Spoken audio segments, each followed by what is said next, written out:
Good evening, everybody. Yep. All right, Reverend Sam is on. Can you hear me clearly, sir? I can hear you, Pastor Poju. Oh, wonderful. How are you? Good, I'm good. And how are you? Very well. How are you coping with the lockdown? This is a forced Sabbath.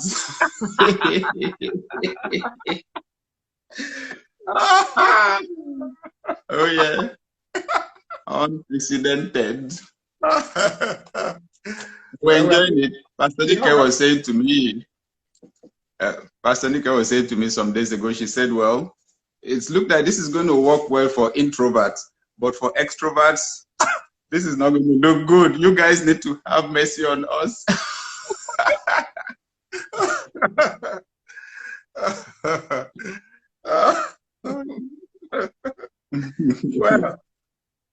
Well, we'll be kicking off. People have sent a lot of questions.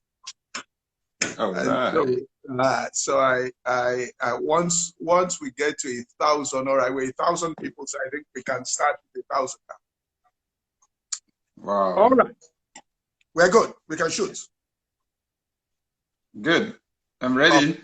You're right. All right. Okay. So for the viewers, this is the way the way I'm going to ask the questions. I'm going to look at 3 levels of leadership, so people understand. The first is self-management. The second level we're going to look at is when you are now moved from self-management to managing a group of people.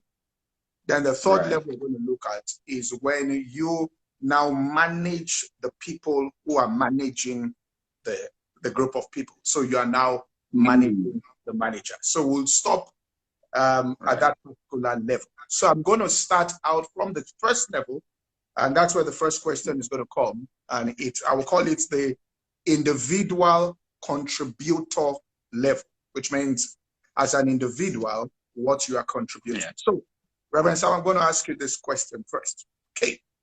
I want to ask now, diligence is doing a little thing or little things for a long time until something big happens. So what I want to ask you in your own personal experience, what are the 3 little things, or just 3 little things, most significant things you did for a long time that caused big things to happen in your life? All right. Thank you very much.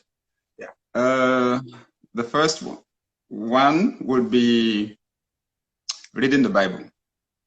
Okay.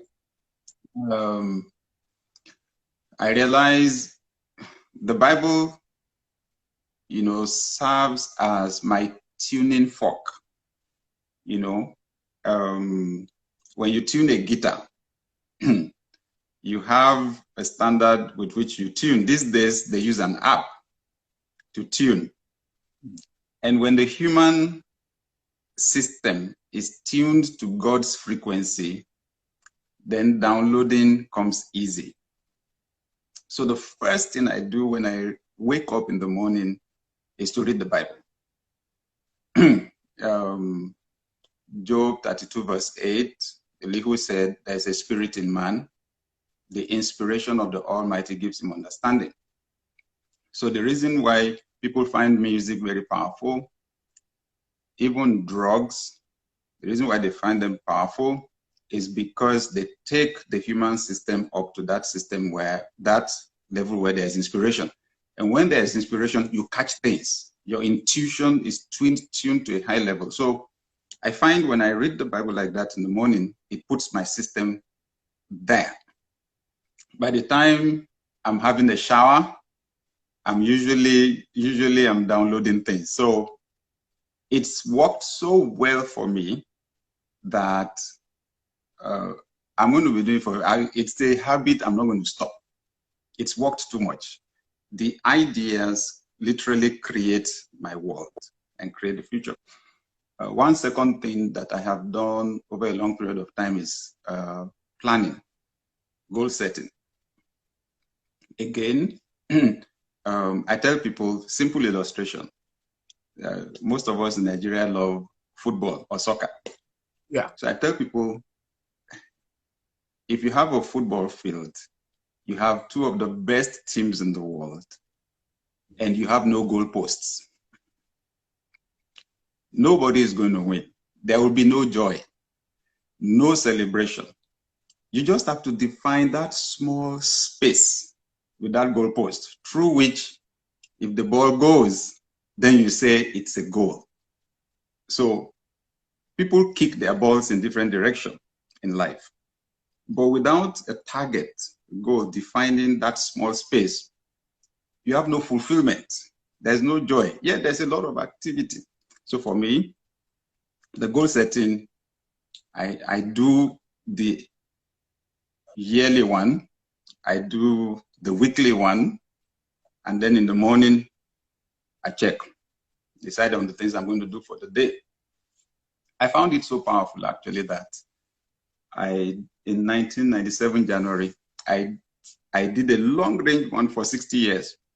Wow. Because I stumbled on something, yes, that a Harvard professor stumbled on. He called it the law of time perspective, but it's actually the principle of vision. The longer the time you take into consideration when you are deciding and acting, the higher you rise. So the person that thinks 10 years will always rise higher than the person thinking 10 weeks or 10 months or 10 days. So I do goal setting consistently. One other thing that I do consistently, adding value. Adding value. Okay, I realize that's the essence of life, really. So every single day, I must do something to add value to somebody. And when value goes from you, value will come back. Great. All right. Okay. So 3 things: reading of Bible, so people that are taking notes, goal setting, and also consistently finding how you will add value. All right. The second question, still on this individual contributor level, is, in order to grow in leadership, apart from personal competencies, and then things such as punctuality, reliability, content, there are work values such as acceptance of company culture. Yeah. So how does one identify? Because there are a lot of people that don't understand the culture of the organization they're working in. Now, they're talented, right, they are skillful, but they don't match the culture. And because of that, they can't get promoted or they can't rise within that organization. So how does one identify the culture of the place and quickly adapt to it?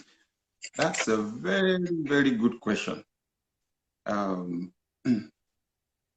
Very, very important one at that.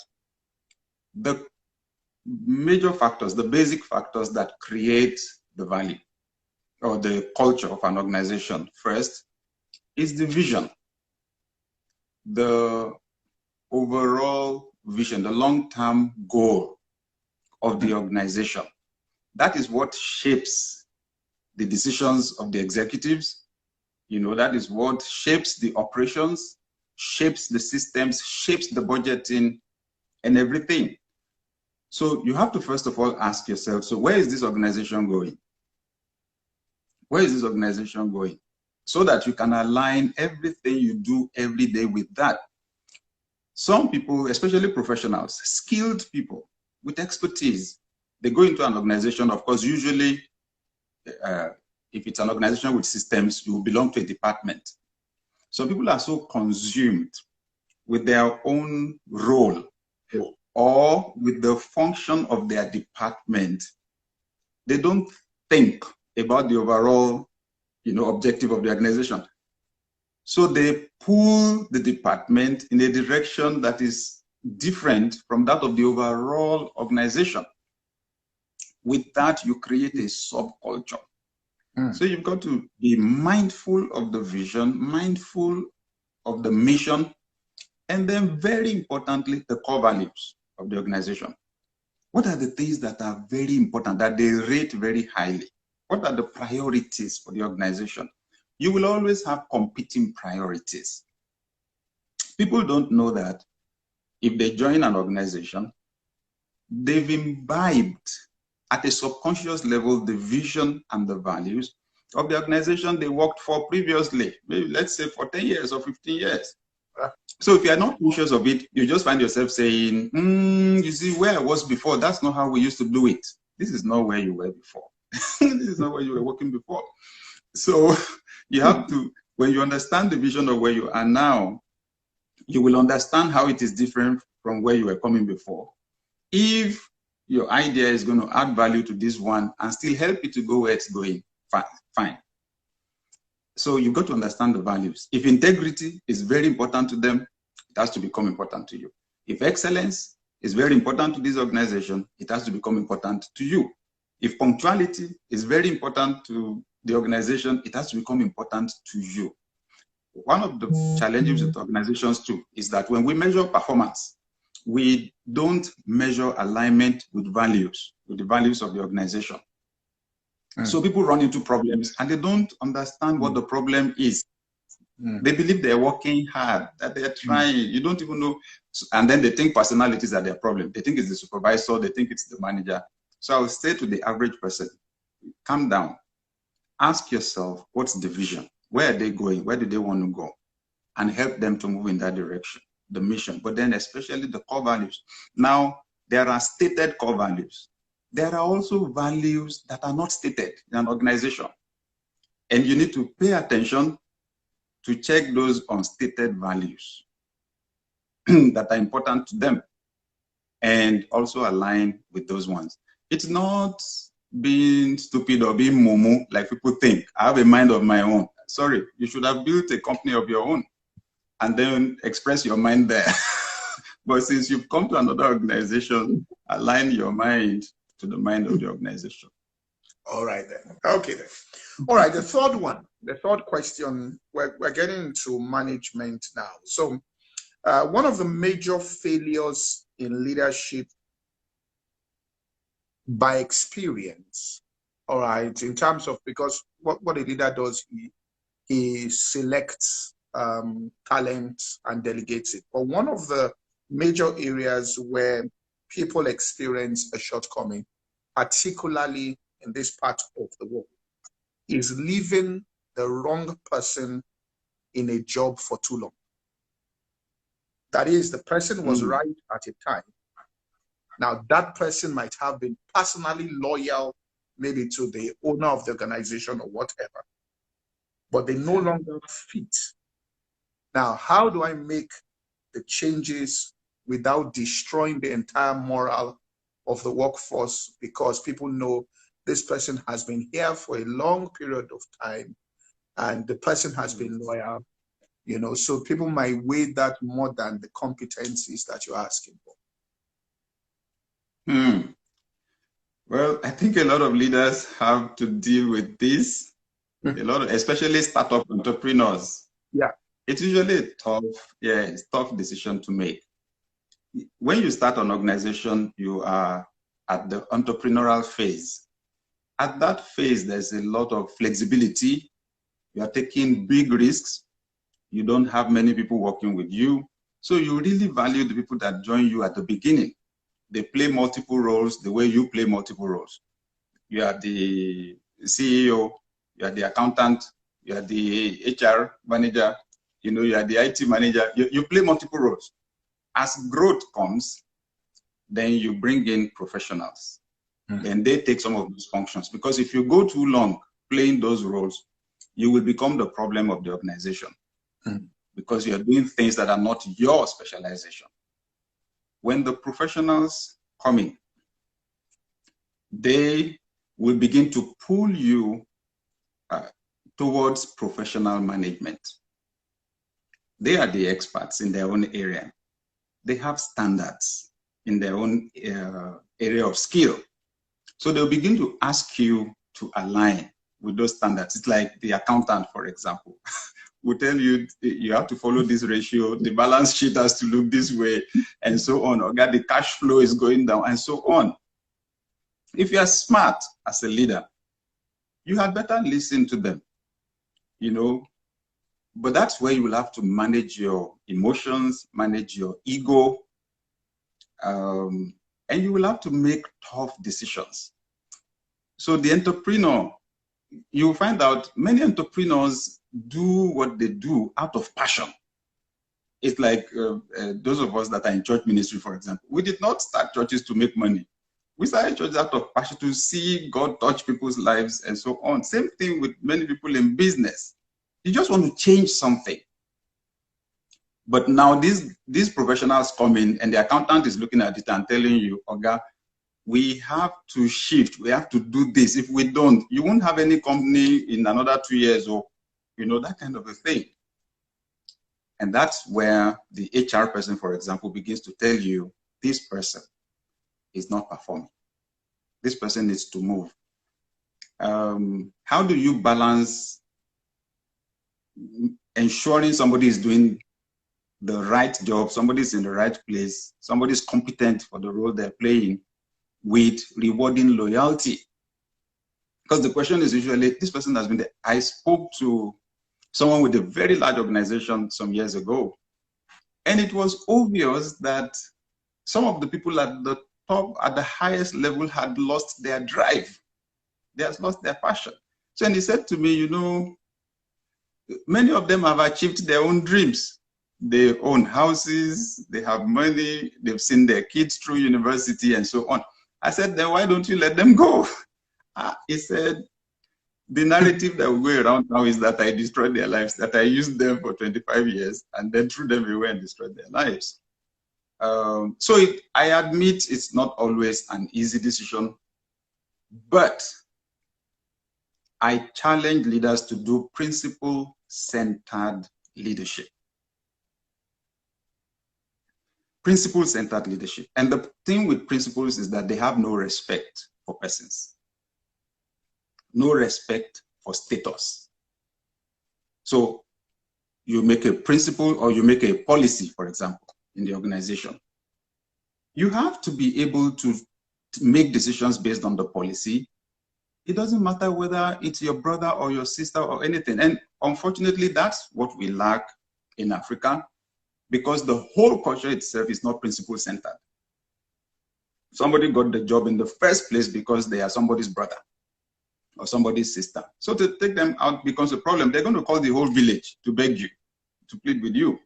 If the person came on merit, went through the process, you would have laid a foundation there. So I would encourage leaders, be principle-centered, make policies.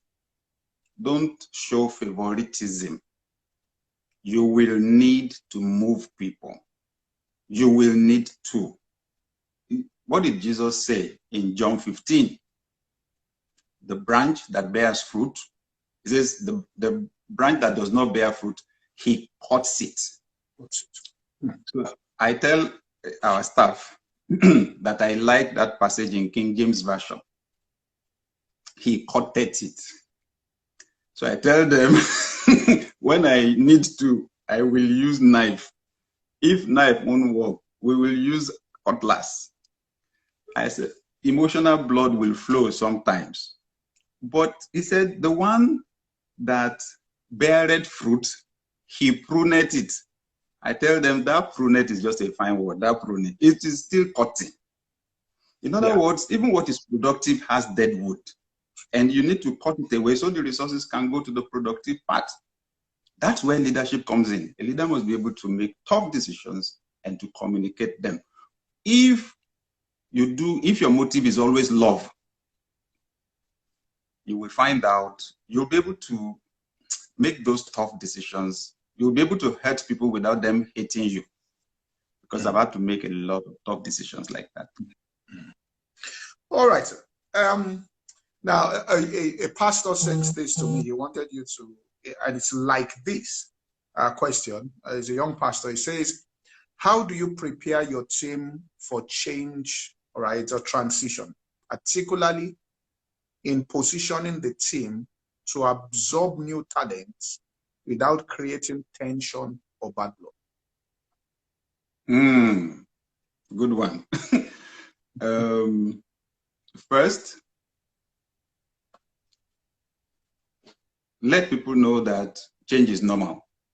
And that's part of the characteristics of a leader that has vision.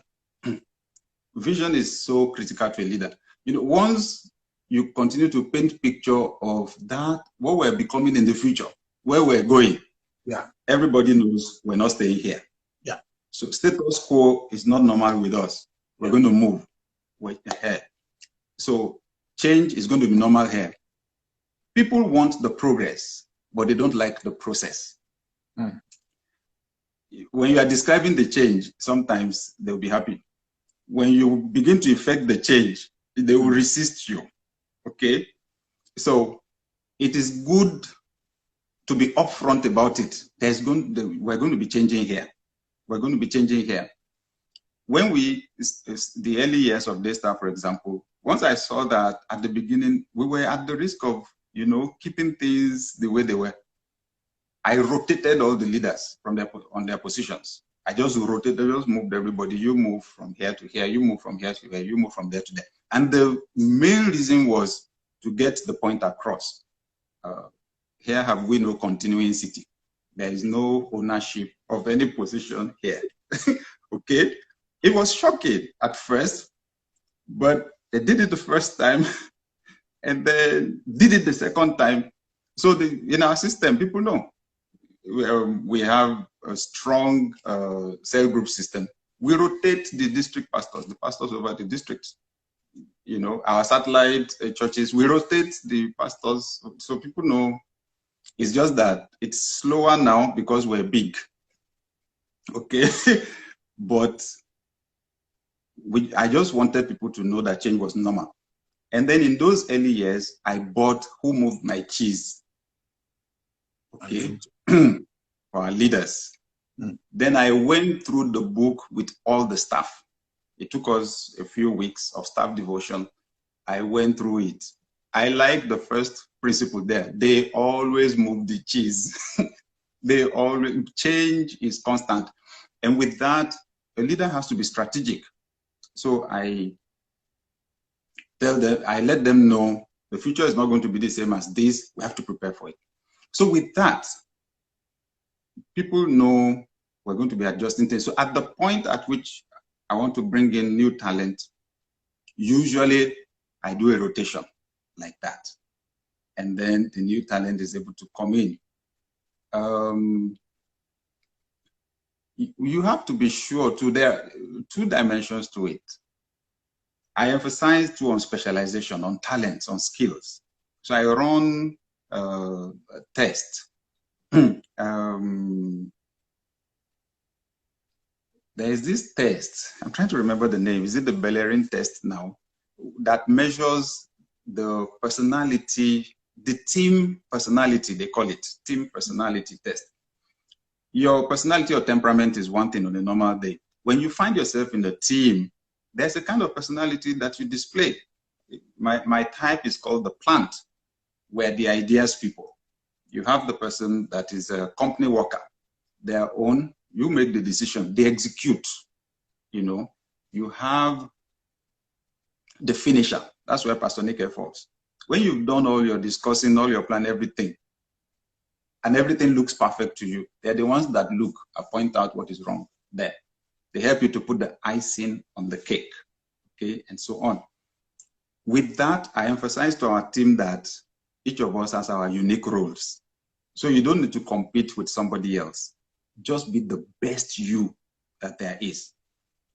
For example, I assure our team members, I know church members will compare you with me.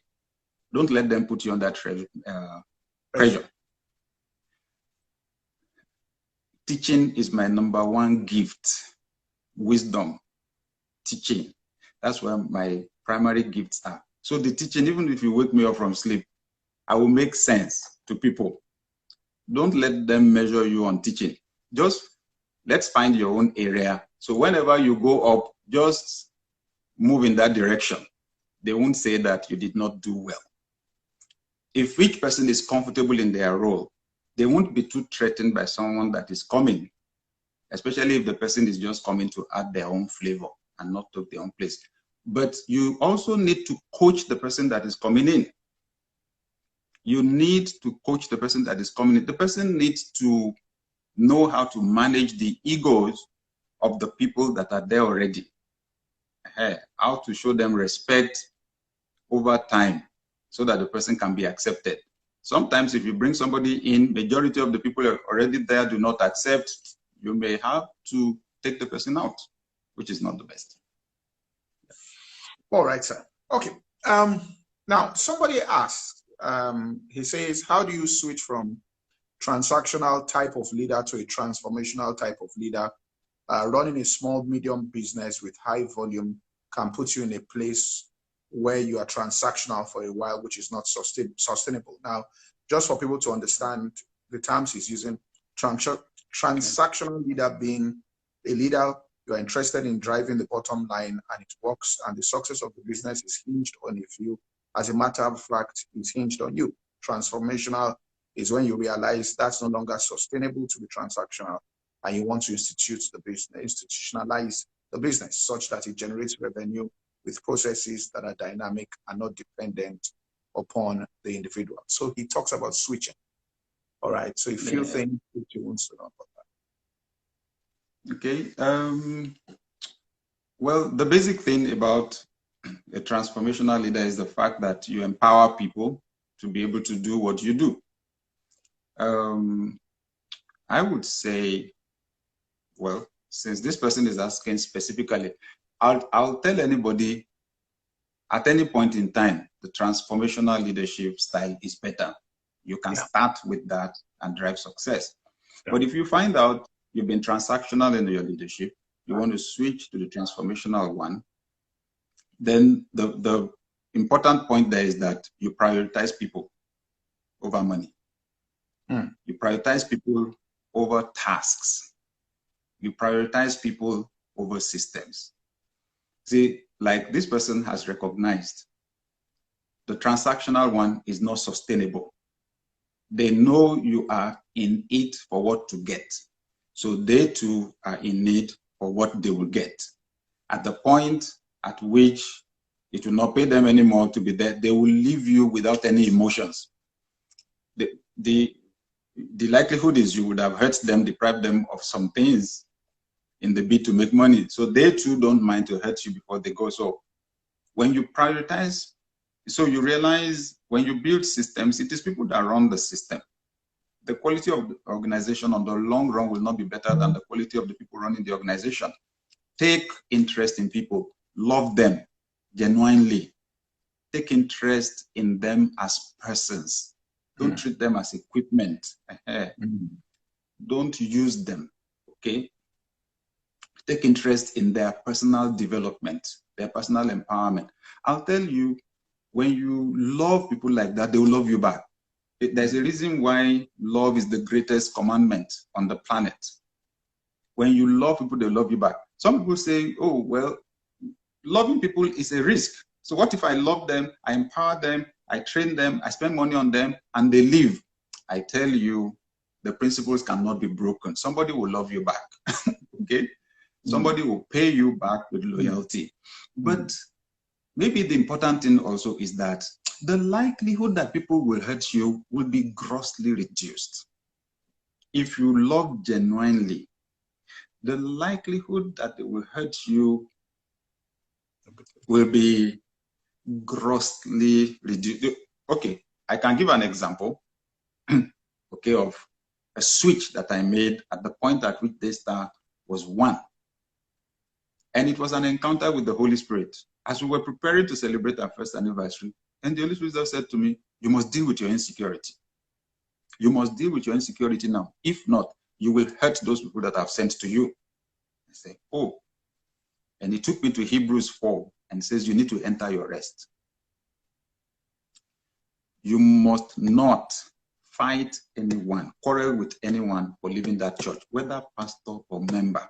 The day you do it, it will be proof you believe that I am weak. I said, what does that mean? He said, well, if you quarrel with someone for leaving, it will mean that you believe that the person's exit will stop the fulfillment of my plan for the church. And he said, nobody is powerful enough to do that. Your destiny is in my hand. So enter your rest. The works were finished from the foundation of the world. And with that, whatever it is anybody wants to do, support them. So I went to our management meeting, our pastor's meeting, and said to them, okay, guys, I want to say something. Any one of you that wants to leave at any time, tell me. I just want to tell you here now that I will never fight any of you for living here. So if you tell me, I will appreciate 1 month notice so I can prepare to replace you. If you say the Holy Spirit said no, I said 24 hours notice is not bad. I'm going to pray. If I receive that it's time, I'll say so. If I receive it's not time, I'll say so. But I'm not going to hold you and I'm going to pray with you, because the day we stand before God, you will answer for yourself. I won't. It was a risk saying that. It was a risk. And the Holy Spirit was actually asking me to take the attention of myself, to stop trying to protect myself, focus on these people, empower them. The result then was that nobody wanted to go. So I'm just assuring the leader, it's risky loving people. It's risky investing in people. It's risky empowering people. But when you do, I promise, because it is God that oversees that principle, be not deceived, God is not mocked. Whatever a man sows, that he shall reap. People will love you back. You will get unusual commitment, unusual loyalty in your organization. Amen. Wonderful. Now, I just want to say something. Some of you are putting comments in. I hope my boss is here listening. I don't think it's wise for you to be writing comments about your boss. This social media, I can get anywhere. So this is just part of right. Some of you think that I don't think it's right to be going after your boss here, please. All right.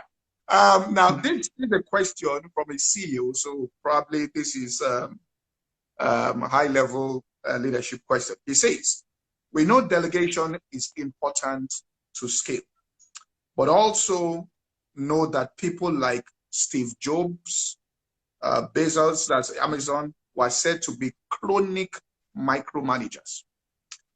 Delegating is challenging to do well. What should you delegate and what should you focus on as a CEO?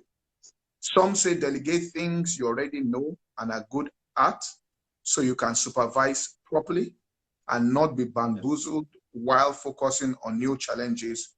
Others say delegate the things you don't know well and focus on your strength. Which have you found to be a more effective approach? Okay.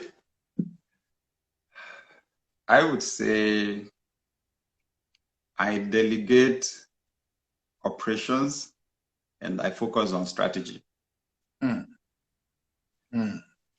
Operations is day-to-day running. Okay. It's ensuring things are working. The strategy is ensuring, having an overview of everything, ensuring everything integrates, and ensuring that everything is moving us towards the fulfillment of the overall objectives of the organization. So I'll delegate the running around. I will focus on the thinking. I will focus on looking at the reports. I will focus on looking at the figures, at the data. I will focus on looking at the trends. What is working? What is not working? What is going up? What is coming down? Which I think is the work of a leader. Vision, strategy. I tell our team, now the point is that items flow between operations and strategy with time. Even when you empty your plate as a leader, within a short time, the plate will get filled up because you're always creating new ideas. You're creating new projects because your focus is growth. The managers help you to focus on the efficiency. You need to look on that too, but you need to be expanding. You need to be growing. And the organization grows here. So I focus more on the long look, the strategy, like, again, I should say it's a process. When you're just starting, let's say you're a startup entrepreneur, you are the only one in the organization. Who are you delegating to? You delegate to yourself. So you do the strategy, you do the operations. But as you bring people in, it is the day-to-day running, the operations, the routine work, you drop them so that you can have time to think growth and to think alignment for the organization with the vision and alignment of all the systems and processes. Now, I tell our team, so we've gotten to the point now, for example, I run several organizations, I run businesses, I have the church, ministry. The most advanced is Daystar, with loads of staff and so on. So we have a COO. And I delegate, all the operations to the COO. My job is just thinking growth, thinking alignment, looking at the figures and so on, looking at the data. For our other assignments like Success Power, my consulting things, Adeyemi GLC. Interestingly, I also happen to have a fantastic young man who's been working with us for 10 years. 11 years now. He's based in our UK office. He drives the whole operations, executes events and all that. Today we had a meeting for 2 hours already. So I delegate operations. Then I say to our team, I will delegate everything I can delegate. I will focus on the things I cannot delegate. And that now comes to my values, because I value family. So I said to them, there's nothing I'm doing here that I cannot delegate to you guys. That's the Daystar team. Preaching, you can preach. Running the meeting, I can delegate. I cannot delegate being husband to my wife, to any of you. I cannot delegate being father to my children. So I tell them if there's a conflict, for example, between attending a meeting, parents' meeting at my child's school. Since I can't delegate being father to my child, I will go for the meeting, you will take the preaching. So that's how far I go with delegation. Okay. Now, next question I'll take. All right. This is from a medical doctor, and it has to do with it has to do with in a leadership position with all their COVID-19. They are in the front lines of it. So here is this question: in a crisis situation like we face now, followers display a wide range of anxiety. Some based on real evidence, some just on pure myths. How do you balance truly hearing their fears, which means their fears, and ensuring your decisions are not only driven by those fears, even though you hear it? What encouraging words and practical steps do you have for business leaders to manage the psychological pressure that comes with leading people and organization in times of crisis, so that they avoid stress, meltdowns, and negative health implications? Thank you very much. Good question, especially for the scenario that we're in now. What is it that amplifies people's anxieties and fears? Uncertainty. So when you have a crisis situation where the things that have been stable, that people have been used to, are now moving. And like presently, we're dealing with a pandemic. And the last time a pandemic of this proportion happened was 1918 to 1919. So there are very few people alive right now that were alive then. And even though they were alive then, they didn't know who they were babies. Okay? So, sincerely speaking, this scenario is very threatening. We've never seen a scenario, all of us, where all the planes were shut down, airports were shut down, borders were closed all over the world, stock market crashing, everything, this one crashing and all that. So what does a leader do in a scenario like that? Validate their fears. Those fears are real to them. So we cannot criticize people for being afraid or for being anxious. 2, the leader must be positive, even when you don't know what to do yourself.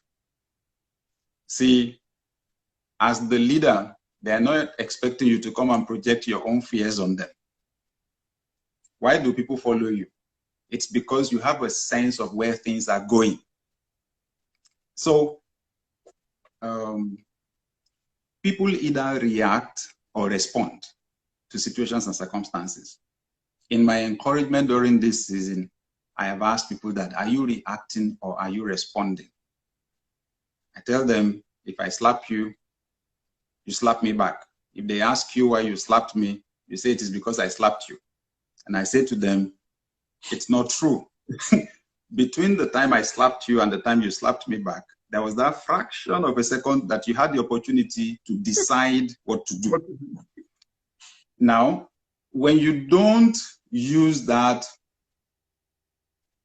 power of choice, a Christian will understand what I'm saying better. When Jesus said, if someone slaps you on the right cheek, turn the left one. I realize a lot of people don't understand what Jesus was saying there. They think he was asking us to be stupid. I've had people say, Jesus said, if they slap you on the right cheek, turn the left one. So if somebody now slaps the left one, well, Jesus didn't say what you should do after that, so you are free. Sound the person back. Sorry, you didn't understand. you didn't understand what Jesus was saying. Jesus was saying, except if the person is mad, the person should not slap you the second time. The person started a cycle and was expecting you to complete it. You broke that cycle by not retaliating. You exercise that power of choice. Now, exercising that power of choice is what you call responding. So I tell people, don't react. Respond, calm down. Now, for them to be able to respond, they need perspective. That's what a leader should give them, paradigm shift. Help them to see the situation differently. That was what Elisha did with his servant in 2 Kings 6. When the king of Syria sent this battalion of soldiers to arrest Elisha, the servant screamed when he saw the soldiers, "Alas, my master, what shall we do?" The old man said, fear not. Those that are with us are more than those that are with them. That's leadership. Calm down. The world is not coming to an end. It's only a bend. It's not an end.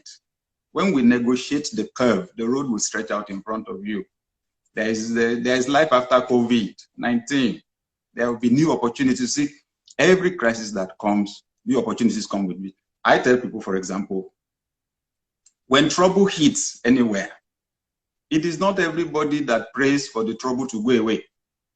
It is not everybody that is praying for the Boko Haram war to end. Somebody is selling yam, selling rice to the Nigerian army. Somebody is selling yam and rice to the Boko Haram army. Some people are selling bullets. You think those ones will pray for the war to end? The rest of us will pray for the war to end. What I'm just saying is crises create opportunities. So that's the job of a leader. That's the power of vision. The ability to see things not only the way they are, but the way they could be. So I would recommend for the leader, you need what Moses did, for example, when they got to the Red Sea. He said, calm down, calm down, calm down. You will not even need to lift a finger. God will fight for you today. You will see salvation.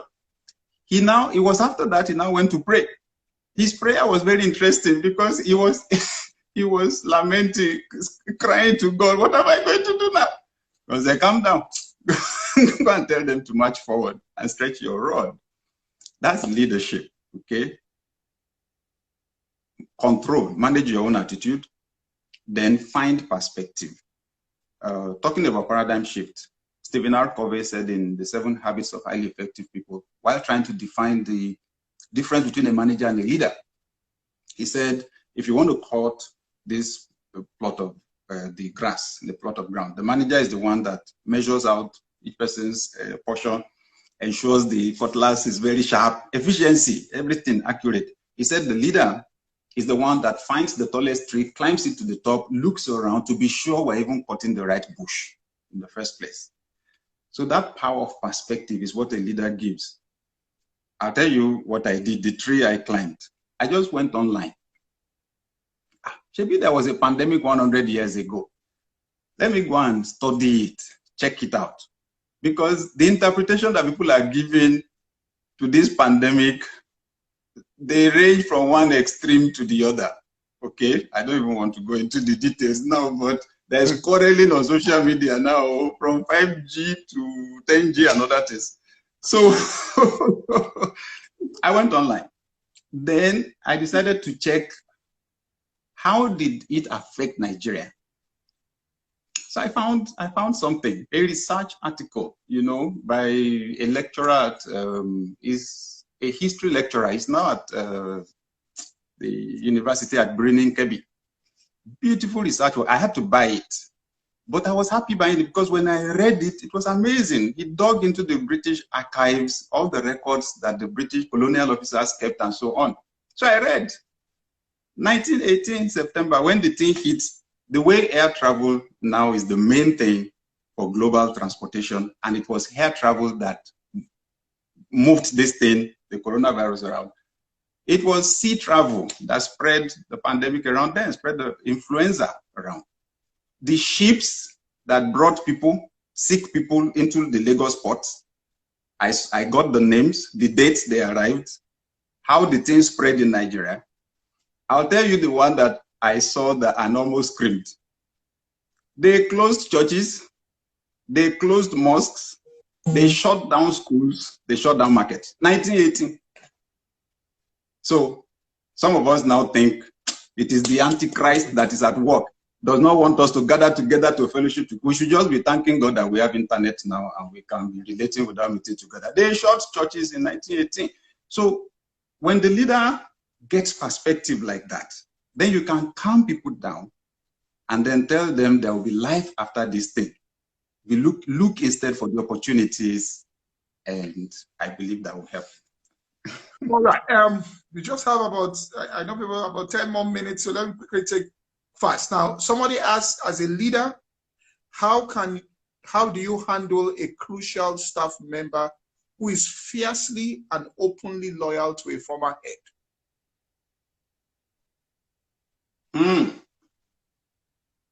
Good question. When you come into a new position, be very sensitive. I will recommend that you should not change anything for the first 2 or 3 months. Usually you come with your own idea. All the time that the former head or leader was there, if you maybe had been assistant or junior to the person, subordinate to the person, you'll have your own ideas how things should be done. So you're in a hurry to change things, to, you know, just calm down. Because there are people loyal to the former leader that are still around.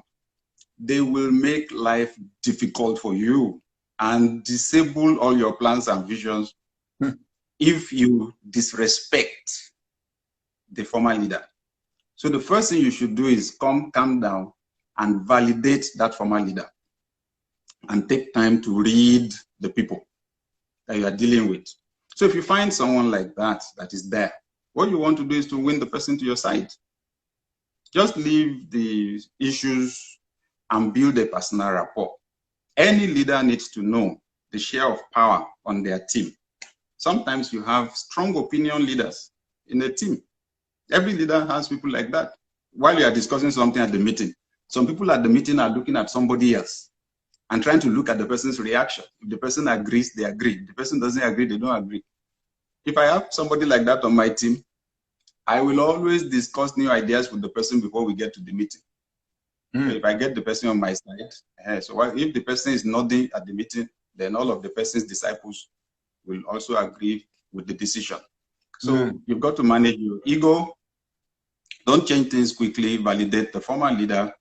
And it is when you've gotten enough buy-in in the team that you bring in your ideas and they will sell. It's powerful.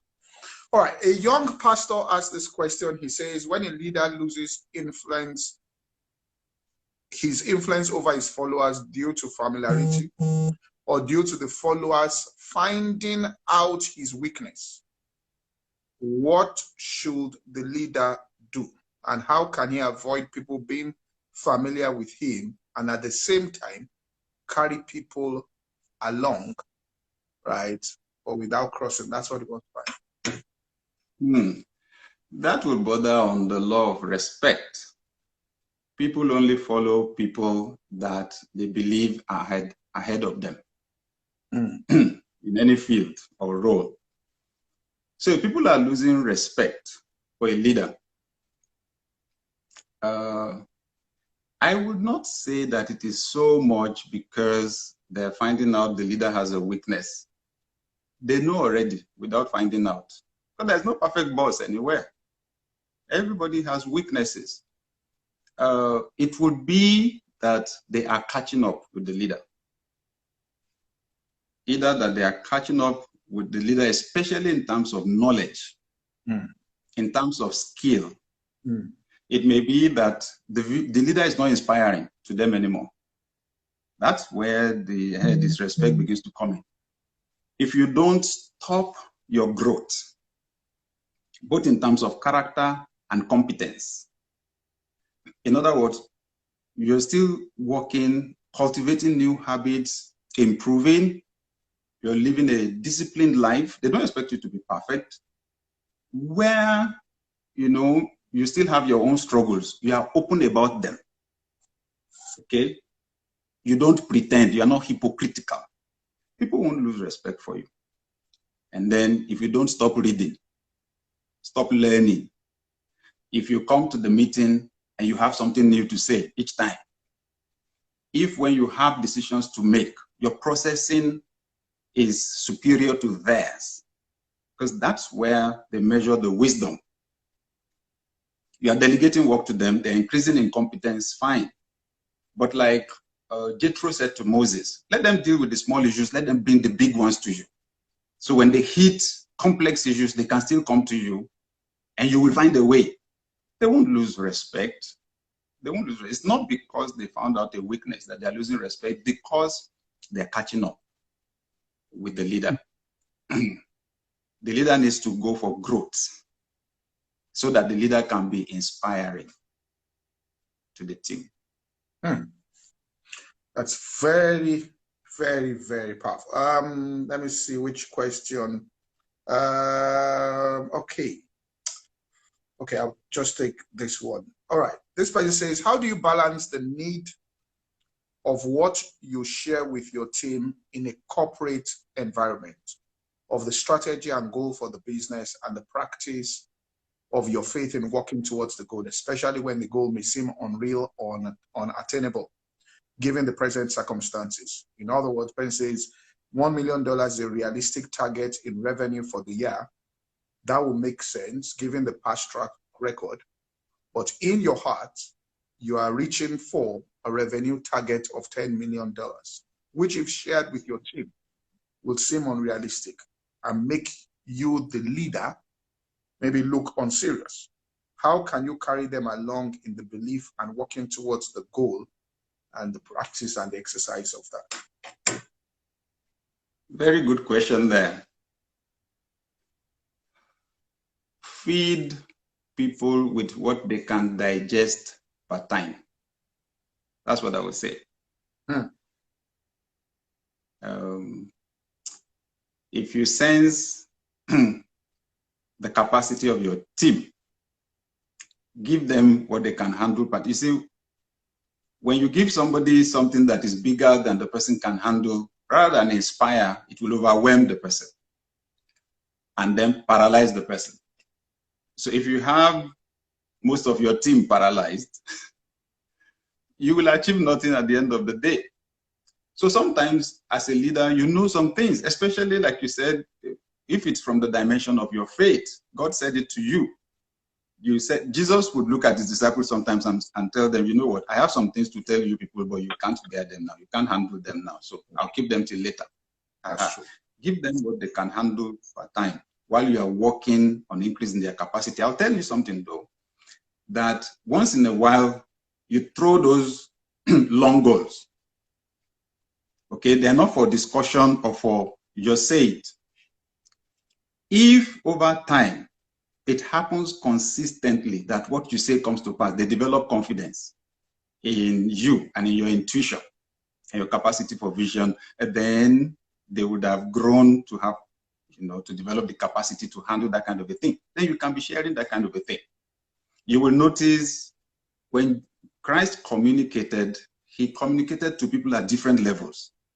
What he shared, he took Peter, James, and John to the mountain where he was transfigured. Only 3 of the disciples. There were things he shared with the 12. What he shared with the 12, he did not share with the crowds. When it came down to the crowds, and this will help a leader with communication, they said Jesus did not say anything to the crowd without a parable or an illustration, or should I say a story. At the lowest level, you see, when you tell stories, you communicate with both the professor and the peasant at the same time. That's why the entertainment industry is so powerful. That's why Nollywood is powerful. That's why Hollywood is powerful. So I'm just saying, you give people what they can digest per time. So don't rush your team.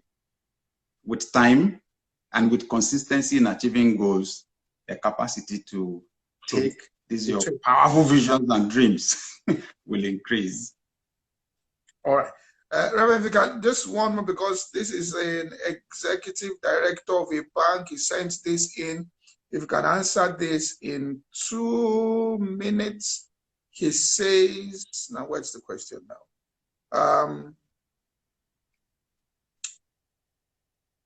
All right, I'm going to get it now. It says, all right, there's a school of thought that says leadership is situational. How do new leaders who came into the limelight due to how they handle the crisis situation step up to the next leadership phase when things are back to normal? In other words, they were wartime, they were employed in the wartime. It's peace now. Yes. And they might continue in their war with their war strategies in the time of peace. I think one major dimension to leadership is the ability to read the terrain in the first place. Reverend. Yes. My phone has said the 1 hour, 20 seconds left. So folks, thank you very much, Reverend, for being on this. The thing is going to go up by itself. It's 1 hour. That's the program. Thank you so much for being on this. We must do this again. All right. To those of you saying 2 hours, sorry. Bye-bye.